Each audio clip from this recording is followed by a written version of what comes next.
Alright, welcome to our quick review of the Sub-Saharan African city model. There's one slide of information and then a subsequent slide that shows a picture of the model. The information slide was designed to accompany the book People, Places, and Culture, and then I stole the model offline, and I don't honestly remember the website I stole it from, so my apologies to whomever originated it. I am, of course, Miss Gall, and I'll be your lecturer for the day.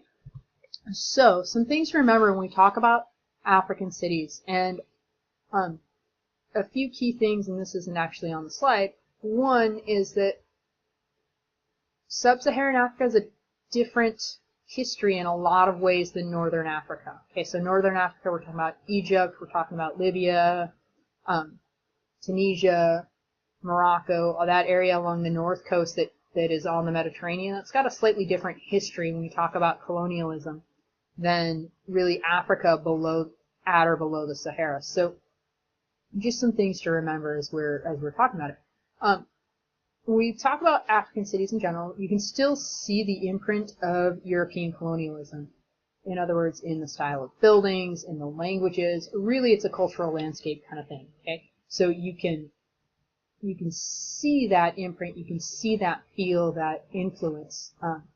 Partially because during colonialism, Europeans laid out a lot of the prominent urban centers. So when we say prominent, we just mean the most important or the best known urban centers. And when we're talking about South Africa, which is yet a still separate case in a lot of ways, because Europeans kind of come over in waves and colonize South Africa. Okay, we talk about their major cities, Johannesburg, Cape Town, Durban. Those remain essentially Western, and in a lot of ways, they remain essentially white.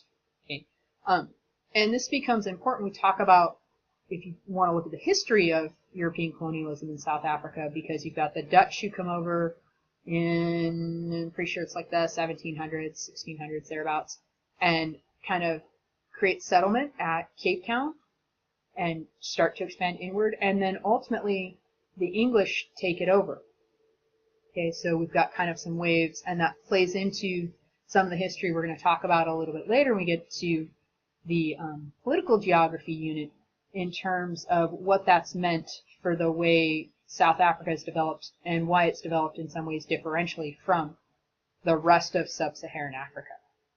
Okay, so when we talk about African cities, a lot of the studies indicate that really, when we're talking about those central cities, there's not one CBD, but three.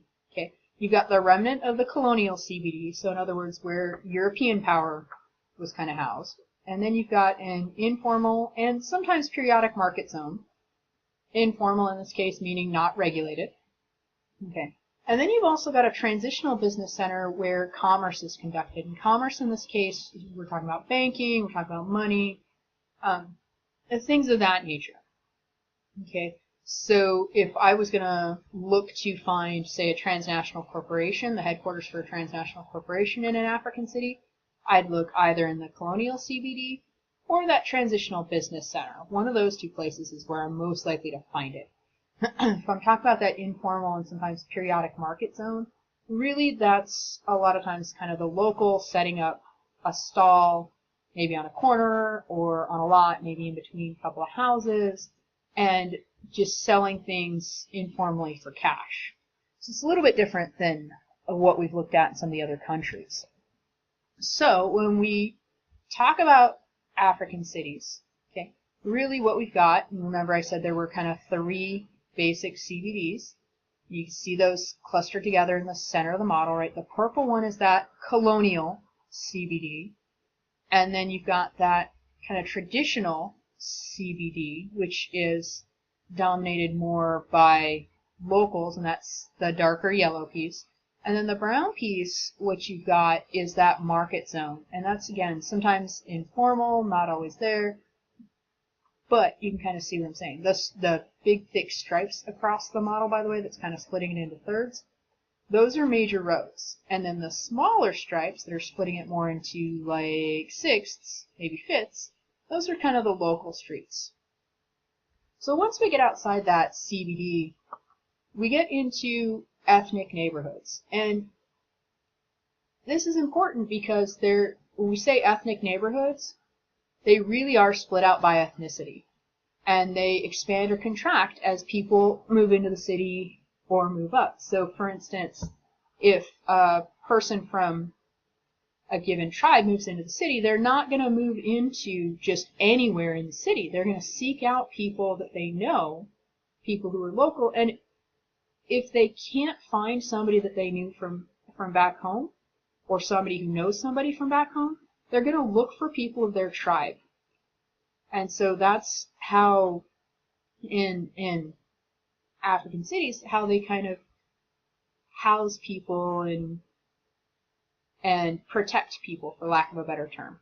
Okay? And those ethnic neighborhoods, right? So there's a little bit of mixing, not a lot, across neighborhoods oftentimes, right? Kind of extends out just a little bit. And you've also got on the outside rim, and in this particular version of the model, it's on the bottom there, you've got a mining and manufacturing zone.